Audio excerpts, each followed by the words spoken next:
It wasn't an international film project that got together Zoya Akhtar, the director of Gully Boy, and award-winning Singaporean director Wu Junfeng to come together. This was made possible by Singapore Tourism Board through its four-part web series called My Singapore Connect, in which Singaporean and Indian personalities engaged in online conversations. And this is just one example of the various initiatives that the Tourism Board has rolled out, even as COVID-19 has stopped travel on its tracks. And while countries are exploring travel bubbles and green lanes to resume international travel, Singapore Tourism Board has been doing a commendable job to make sure that the destination remains on top of the mind of all its travelers, especially Indians, as we are the third largest source market. According to the STB website, the tourism sector currently contributes 4% to Singapore's gross domestic product. No doubt, tourism plays an essential role in reinforcing Singapore's status as a vibrant global city. Today, joining us to talk about the role of tourism boards during a pandemic, we have with us GB Srithar, STB's Regional Director for India, Middle East, and South Asia. Srithar will be talking to us about Singapore's approach and efforts in managing the COVID situation, and how even as Changi may be unusually quiet, COVID-19 has offered the Tourism Board an opportunity to reset and revive the industry. Hi Srithar, welcome. Well, welcome and namaste, namaskar, vanakkam and vandanam. Glad to meet you, Peden, and all the audiences who are tuning in for this virtual summit. Srithar, I want to begin by asking you, what, in your opinion, is the future of travel? Well, Peden, I think a lot of crystal ball gazing is upon us at the moment. I think a lot of literature is coming out. What kind of future are we talking about in different parts of the economic sectors? In travel and tourism specifically, a lot of content is coming out as to what will be some fundamental shifts. First and foremost, there will be a fundamental shift in consumer experience and how the industry operates. Now, given the COVID-19 present world that we are in, there will be growing emphasis, and this is a common knowledge now, there will be a growing emphasis on factors pertaining to hygiene, safety management measures, as well as health, and how a traveler is going to travel from a point A to destination and back in a very safe, health precautions taken kind of environment. So it will not be a status quo as it was in 2019. We are not going to go back to that kind of an environment anytime soon, right? So that's one. And it will be also no longer a decision driven by the aspiration to travel or attractiveness of a destination. The ability of a destination and its tourism establishments to provide good health and sanitization practices will be vital in inspiring confidence to get the consumers to travel over.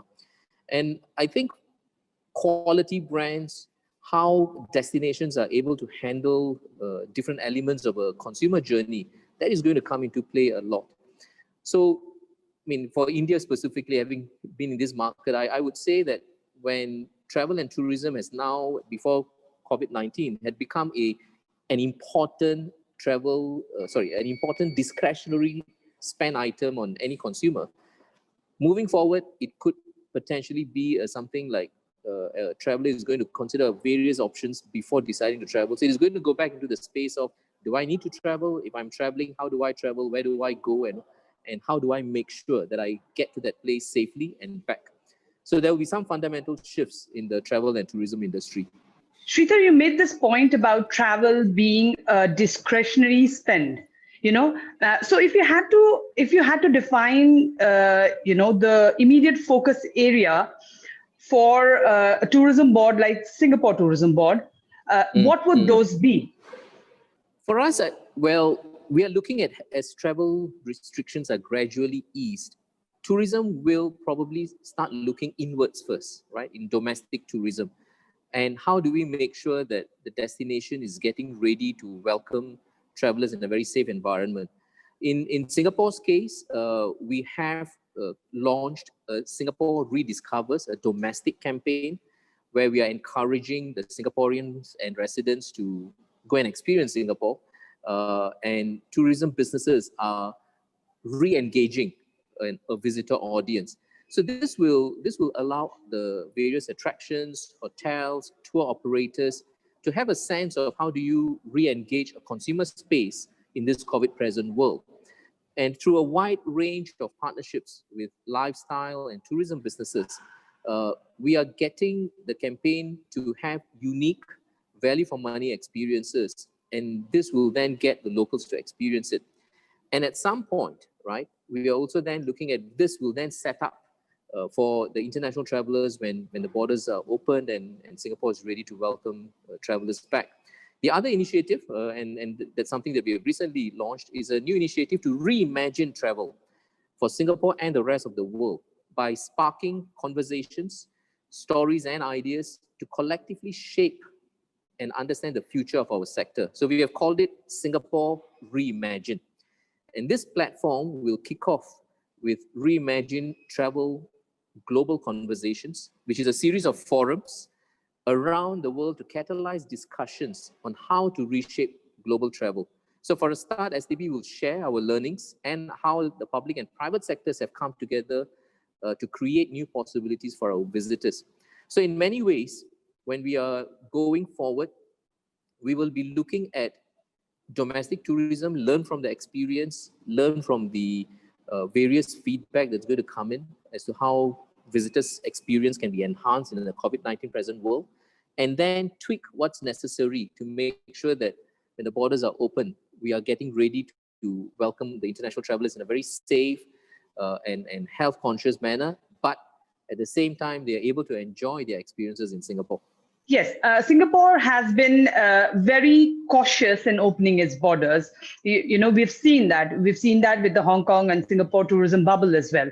But at the same time, you know, the tourism board has been making sure that it engages frequently with its trade partners and, of course, the consumers alike. So from your experience, how important do you think is it for tourism boards to remain connected to their audience, you know, during a situation such as this? Peden, I'm a firm believer on 3 C's, and this was before all this COVID-19 happened. So I'm a firm believer in connections, enabling conversations, and making sure celebrations happen when people are going for their holidays and all. So connections is about ensuring that we are staying connected to the travel trade fraternity in India. The success of Singapore tourism in India market is in no small measure due to the very strong partnership friendships that we have developed. So in fact, I don't use a word of partner. I'm using word of partner friendships in India, precisely for the reason that over the last decade and more, we have the privilege of cultivating very deep connections with our travel trade fraternity, who in turn have made Singapore a must-visit destination for the Indian consumers. So it is very important that we continue connections. Conversations have to take place. Singapore is a great place for conversations when you come into the country, but also at the same time in the marketplace, we also need conversations. We need conversations with the travel trade. We need conversations with our consumers. And then finally, of course, celebrations is about bringing them over, and then we celebrate their holidays and good memory making in Singapore. So in this COVID-19 present world, from the very start, so just to give you a quick snapshot, I mean, since it is December and we are in a reflective mood, so let me bring it, wind back some of the clock. So first, end January, Singapore started having its first COVID cases. Sometime about end March, India lockdown was announced. Partly after that, Singapore also went into a circuit breaker. But through it all, one thing was very clear for me, that my team and I must stay connected with the travel trade. So we started a theme or a rallying call, United We Stand. And United We Stand was a very simple principle that we stand united with the travel trade fraternity in India. Our aim was to communicate very clearly what was happening, update them very regularly, what are some of the measures that's being taken place in Singapore, and keep that conversation going with the travel trade. So over the course of the year, we have realized this constant communication with the travel trade has been very, very useful for them to be informed and also to get some feedback from them as to how we can get ready. So my contention is, in this COVID-19 present world, communication, conversations is even more important, and consumer engagement. So we didn't start consumer engagement, of course, when the lockdown and circuit breaker was in. We did pause consumer engagement, but very soon, probably about June, my team and I started doing Zomaland at home, which was our very first major consumer engagement. And the principle is very simple. The travelers from India are not able to come to Singapore. Then how can we effectively bring Singapore to the traveler? And we can bring Singapore to the traveler as, of course, a destination, but importantly, we also wanted to bring Singapore to the audiences through the people, right? So the talents. So consumer engagement started picking up from about June, and then we went into a lot of consumer engagement activities, including Book My Show, which you started the entire fireside chat with. So Book My Show, we took part in a windmill festival, a virtual windmill festival for families. We took part in the NH7, Bacardi NH7 Weekender event. So all of this were some of the consumer engagement initiatives. We also did a partnership with Tripoto, and Singapore Tourism was among the very first, if I'm not mistaken, we may still be the very first national tourism organization to have a Singapore or a country-specific microsite on Tripoto. And all of this is due to a fundamental belief that partnership, friendships are important in this market, and brand association, brand affinity is important. So we have worked with very good brands who are aligned with the thinking of putting across very clear communications and making sure that the audiences are engaged and entertained. So yes, I am a firm believer that even in this COVID-19 present world, communications, conversations are even more important. That's so correct, Srithar. And I remember, I think it was early March when Chipe had flown down from Singapore when COVID-19 had happened. And I think myself, Chipe, you, and Raymond had met. And, you know, Yes. we were discussing about COVID-19 at that point in time. Just before the lockdown yes, happened. So right. In fact, it was, sorry, so just about that time was actually when we were doing our series of trade shows. So we were in Chennai, we were in Ahmedabad, correct, we were in correct. Delhi. Yeah. Anyway, yeah. So And go ahead. you know, and you talked about communication, and you know, based on your communication, I'm sure you are still connected to your partners. So based on the communication that you've been having with them, and based on the various engagements that you have in India, what is the feedback that you're getting from your partners as well as from consumers? Based on research and feedback, Peden, based on research and feedback from stakeholders, COVID-19 will impact future travel behavior and sentiments very strongly, right? And some of the key trends include, number one, safety and security will likely be the top of mind for travelers, and therefore it is an expectation upon all of us in the travel fraternity to take steps to make sure that we are having good understanding of what are the safety and health regimes in various destinations. What is it that is going to be from point A to point B? What are the safety and health protocols that are going to be in place? So that's going to be very important. Second, smaller group travel with family and friends will probably be the norm for a while, because people are going to be avoiding crowds. People are going to be avoiding interaction with unknown persons or groups. So that's going to be a possible smaller group. Third is probably that travelers may seek more premium, exclusive, and private experiences. So they want to sort of maybe bubble wrap the kind of experiences that they and their family or they and their friends are going to go through. And the other major trend that's going to emerge, of course, is technology. Digital technology will drive to go very contactless, no touch maybe, and that user journey where technology as an enabler is going to be more and more pronounced. So these are some of the trends that are going to happen. Another feedback is, of course, when we look at as borders start reopening, and as I've earlier stated, travelers are going to make conscious decisions which are the destinations that they're going to go to based on safety and health, and also based on what kind of experiences that they can have. Therefore, it is possible that mono destination travel will be probably something that a lot of travelers will look at, because if you're going to jump from a country to another country, then it becomes, okay, what is the protocol of moving from one country to the other? So chances are people are going to go to one location, one destination, and stay longer. They are probably going to take a lot more pains in thinking through the travel journey. So there'll be a lot more questions to the travel agents. There will be a lot more information seeking as to how they're going to manage the entire travel experience. So there'll be probably a lot more research. There'll be probably a lot more conversations that are going to happen. And therefore, then when they pick the destination, they want to probably go there, stay longer, experience the destination more, and do it, as I said, in a more small, intimate setting as they move from experience to experience. So these are some of the feedback that we have gathered. And one other feedback is also likely for India, especially as travel restarts.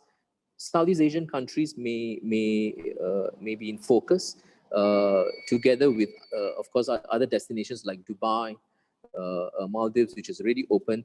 So close proximity destinations, Southeast Asian destinations, where within a 3.5 or a 5.5, 6 hour kind of radius you may be able to get to. And that could be something for a start, but as travel reopens and more people travel, and then that space can expand.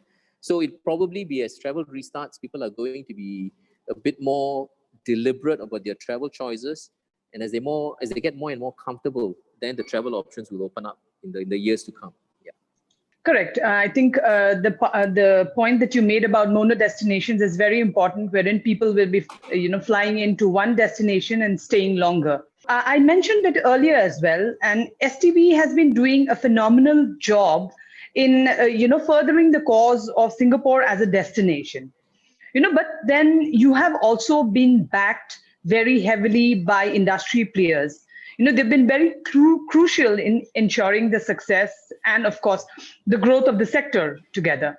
But in the face of growing challenges, posed as a result of COVID-19, how is STB supporting the sector? The Singapore government, from very early on, has acknowledged that we need to work closely with the tourism sector. And the Singapore modus operandi has always been quite steady in the importance of public-private partnerships. So we call it the 3 Ps: public-private partnerships. And we acknowledged that when the COVID-19 started, that we need to do a lot more of it. And as such, the government committed budgets economy-wide to protect jobs and to help local businesses to stay viable. STB also then released sector-specific support measures, such as waiver of licensing fees for travel agents, hotels and tourist guides, and also enhanced the grant support under our Tourism Development Fund. These measures aimed to support local tourism businesses by helping them to fund training programs or help them transform their business models and processes to adapt to the challenging circumstances, including adopting technology. On the MICE front, the government also committed budgets, creating Singapore United Jobs and Skills Package, which aim to create new jobs, traineeships, and skills training opportunities. So these were some of the activities we did. And the training industry professionals in tourism fund, that supported employee upgrading, talent and leadership development. And early on in February 2020, we also started the Tourism Recovery Action Task Force, or simply called TRAC, Tourism Recovery Action Task Force. And the aim was to develop and implement strategies to aid the tourism industry and position ourselves for the recovery. And this was done with very heavy involvement of the tourism sector players here in Singapore. So overall, I think all of this public-private partnership was evident in some of the initiatives we have drawn out. So for example, the Singapore Rediscovery Program that's running now, it's a collaborative effort to make sure that the Singaporeans and residents are rediscovering Singapore in new ways. So we have done quite a fair bit of collaborative work alliances and partnership work. And in fact, I think that is also the way of the future, which maybe I'll touch upon a bit later. But when COVID-19 hit, we were quite clear that the government has to step in, but we also got the support of the private sector to work together, and cohesively, we then have charted some of the recovery steps that we have undertaken. Correct. It's very crucial for the private sector, to get government backing at a time like this. You mentioned about MICE, and I wanted to talk to you about the fact that Singapore has a very big MICE market. It has quickly adapted to the hybrid event format as well. Just recently, Marina Bay Sands, they recently rolled out the mixed reality innovation. So, Srithar, do you think that hybrid events are here to stay? Most definitely, yes. How long, how entrenched it is going to be, it's anybody's guess. But none of us can deny the fact. Hybrid event meaning some on-site presence and some virtual presence. This hybrid model is here to stay. And it is going to become increasingly significant in this COVID-19 present world. And the more quickly we are able to adapt to that format, the better for consumers, the travelers that we are going to try and bring in. So I think it is going to be a blend of virtual and physical elements while retaining the live aspect that fulfills the need to connect and network. So, I mean, we are social creatures, right? So we will still need to connect. So therefore, you will need a group of people who are able to come, be on site within a safe management framework. But at the same time, you allow more people to connect virtually. So as a result, the demands on event technology will continue to grow, and the best vendors will accelerate years of innovation into the next few quarters. So what perhaps is going to happen very rapidly, and which has already happened, is the quickening of the pace.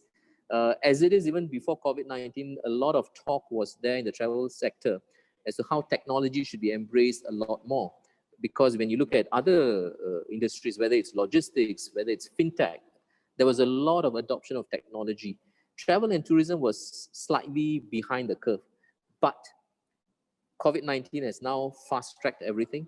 There's a lot more need for us to make sure that we are enabling experiences using technology, whether it's digital, contactless, and hybrid models. So that's going to be important. So as you have correctly stated, Marina Bay Sands launched a hybrid event broadcast studio with hologram functionalities in its Sands Expo and Convention Center. So actually, this state-of-the-art studio is designed to have a live studio audience of up to 50 packs, but it allows hosting of meetings, and you can actually holographically. Yes. I was there at the virtual press conference, and I could see it. It seemed like a movie was taking place. It was like a shooting of a movie. Yeah. So all of us who have been like looking at Skyfi movies and all, suddenly you look at it, oops, okay, it's happening before my eyes. So, but that's the need of the hour, right? I mean, necessity is the mother of creativity, right? So somehow or other, because it is necessary now, because we need to figure out a way of conducting businesses and moving ahead. Hybrid events are going to be very much in play. And I think the other important consideration is, how do we also then make sure that for the people who are on site, how do you make sure that their interactions are meaningful? Because you also do not want a situation whereby people are coming in and then they're not able to interact. So you need to sort of make sure that there's a certain bubble wrapped or controlled itinerary, and which is exactly what we had tried to do in a Travel Revive, which is the event that we have done recently, and maybe I'll talk about it a bit more. But the idea is that we need to pilot, test bait something, make some tweaks, make some adjustments because of the feedback from the earlier experience, and then you move it forward. And this model of adjustments, learning something, adjusting, moving forward, that is going to be happening more and more. So technology is going to be very important. Hybrid events are here to stay. The faster we adopt to this mindset and move it forward, travel and tourism will hopefully then be able to adjust to some of the new nomenclature that's coming in. Mhm. Now, on the topic of events, and MICE, how can I not mention the World Economic Forum, which is a coup for Singapore, with your borders effectively shut and, of course, the strict antivirus rules and limits on public gatherings, would the Economic Forum also be more of a hybrid event with a scaled down live attendance? Peden, I think first and foremost, it's a recognition, and it's with some pleasure that we accepted the news of World Economic Forum coming to Singapore in May 2021, and we remain confident in the long-term prospects of Singapore's tourism and MICE sectors. So in May next year, when the World Economic Forum comes, it will bring together the world's top leaders in government, business, and academia to address some of the pressing issues of the world. And this will be with live audience in Singapore, and for the first time, you will have a virtual audience tuning into the World Economic Forum. So yes, you are right. It is going to be hybrid. More and more details have to be worked out. This is the second time that the meeting has been ever held outside of Switzerland since its establishment in 1971. So details are being evolved over the next couple of months, more and more fine-tuning of programming, what kind of experience that can be held in Singapore, all of that has to be worked out. But it is going to be, again, as I said, it's going to be a partnership model, public-private partnership. We are quite clear, working very closely with the private establishments here, working very closely with the World Economic Forum. We are prepared to make sure that we figure out how we make the entire experience very meaningful and special for the delegates who are going to be here and those who are going to be tuning in from world over. Correct. And we will all be tuning in to watch how Singapore pulls it off. Of course, you will be doing a fantastic job of it. Srithar, the reason I called you today was, as the panel discussion, the topic that we have for today's discussion is the role of tourism boards. If you have to talk about the role of tourism boards changing post-COVID from a generic point of view, what would you say? For me personally, tourism businesses must act now to transform, and I think it's an important word. A lot of us, I think, over the years have been doing a lot of changes, and my colleagues in the tourism boards, I think one of the privilege of working in India has been that I've got very good camaraderie and friendships with a lot of the tourism board organizations heads. And we have all been very, very diligent about how do we move our respective destinations agendas forward. But I think there'll be now critical to transform and build up critical capabilities to make us be ready for the future. Business leaders, right? Business leaders will need to lead the way, to guide their organizations to embrace and implement changes. I think change management is going to be so critical. We are going to have technology changes, new ways of engaging consumers, new ways of bringing consumers over to our destinations and engaging them while in destinations, making sure that they are safe, but at the same time, they are able to enjoy the destination. So we need to learn how to do this.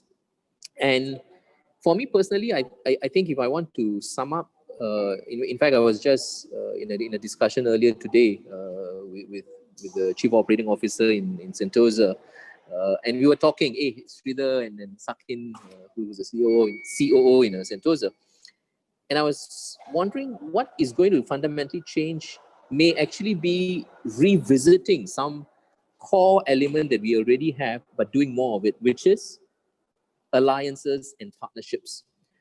It is going to be a lot more important because imagine this, today when a consumer comes to a travel agent A, he is going to be asking him questions which is not only about destination, it is going to be everything. What is my visa regime? How do I get in? What is the health requirements in the destination?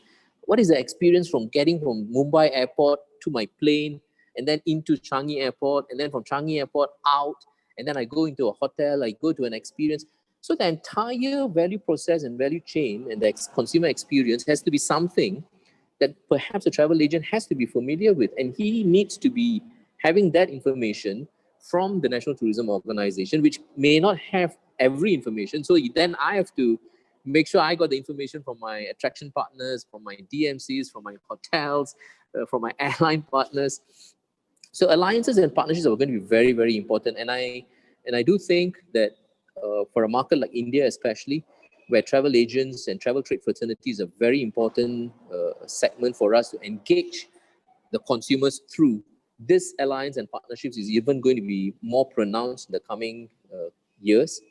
And it is also then going to be very important, how do we reframe the roles and responsibilities that we traditionally thought we should have? I mean, we could have thought, okay, my job is just to give information and somebody else's job is to provide the experience. But now it is all going to be a bit blurred, because the person who's going to provide experience must have knowledge which is touching some other segment. So it is no longer you come into my home and I serve you, but I need to know the entire neighborhood better, so that when the guest steps into my home, I know what is the neighborhood experience like, so that I can serve my guests better. So yeah, the National Tourism Board's role will expand to make sure that alliances and partnerships are forged a lot more and deeper, and working more closely with various sectors, various industry players, and also embracing technology in the journey, putting out communications in a timely fashion, because information is going to be very, very evolving in the coming year or more, because from time to time things will change. So constant dialogue, constant conversations, making sure connections work, making sure that those connections are deepened. Those are some of the things that the NTOs have to do in the coming year and more. Srithar, you've consistently mentioned about your partners, and you talk about, you place a great importance to partnerships. So if there are quite a few of your partners who have tuned in today to hear you talk. So what is your message for your partners in India? Because I'm sure they have their sights set on Singapore. First and foremost, I would like to say Bahut Shukriya, Nandri, thank you to all the travel trade partner friends. So seriously, Peden, I dare say that in the course of the last few years, Singapore Tourism Board's journey in India and the ability, I mean, let's not forget, a decade ago, India was not the third largest source market for Singapore. But a decade later, I think it was the fifth or sixth largest source market for Singapore in the beginning of the decade. And as we close off 2019, as we closed off 2019, India was the third largest source market. And that is, by all means, a lot of hard work, collaboration, cooperation that the travel trade fraternity has rendered us. So a huge thank you for the travel trade partners. And that is exactly why we have always been very vigilant on what is the communication that we want to send out to the travel trade partners and through them to the consumers. And over the years, we have adapted several trade engagement themes. So I remember we started a few years ago when I came back to the market in 2016 middle. We started talking about extending our hands in partnership. That was to give a clear signal that we want to work very closely with the partners. Then last year, our theme was growing connections, achieving together. The idea was we wanted to grow connections across India. It was not just several key metro cities. It is going to be pan-India agents, regional players. We wanted to grow connections and achieve together. So for next year, we are unveiling the theme of charting our pathways to tourism recovery. And I'm very deliberate in choosing the theme for next year, charting our pathways. It is going to be joint collaboration. As I said, alliances and partnerships are going to be important. So we are welcoming the travel trade fraternity to work together with us and chart jointly our pathways because our pathways are going to be not just for the immediate 1-2 years, but it is going to be a bit more longer term, next 3 to 5 year horizon, perhaps, as more and more things become evident as to this COVID-19 world.